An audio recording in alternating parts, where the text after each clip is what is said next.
আসসালামু আলাইকুম। শিরোনামে আমন্ত্রণ জানাচ্ছি আমি ফারজানা ইয়াসমিন। প্রধানমন্ত্রী শেখ হাসিনা আজ বরিশাল সফরে যাচ্ছেন। বিকালে শহরের বঙ্গবন্ধু উদ্যানে জেলা আওয়ামী লীগ আয়োজিত এক জনসভায় বক্তব্য রাখবেন তিনি।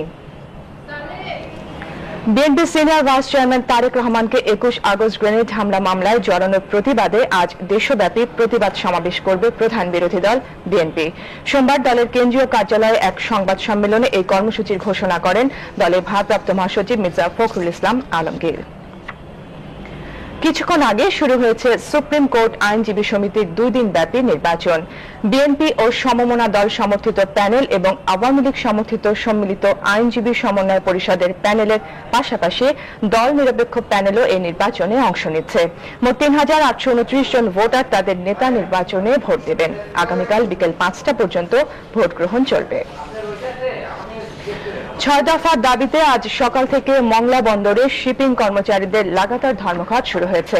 এর ফলে বন্দরে পণ্য ওঠানামার কাজ বন্ধ রয়েছে। দাবি আদায় না হওয়া পর্যন্ত লাগাতার এই কর্মসূচি অব্যাহত থাকবে বলেও জানায় শিপিং কর্মচারীরা।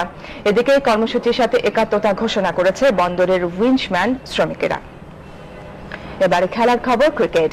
এশিয়া কাপের ফাইনালে কাল মুখোমুখি হবে স্বাগতিক বাংলাদেশ ও পাকিস্তান। এদিকে ফাইনালে উঠতে ব্যর্থ হওয়ায় কিছুক্ষণের মধ্যে ঢাকা ছাড়ছে ভারতীয় ক্রিকেট দল। ওদিকে কিংসটাউনে অস্ট্রেলিয়া ওয়েস্ট ইন্ডিজের মধ্যকার তৃতীয় ওয়ানডে ম্যাচটি টাই হয়েছে।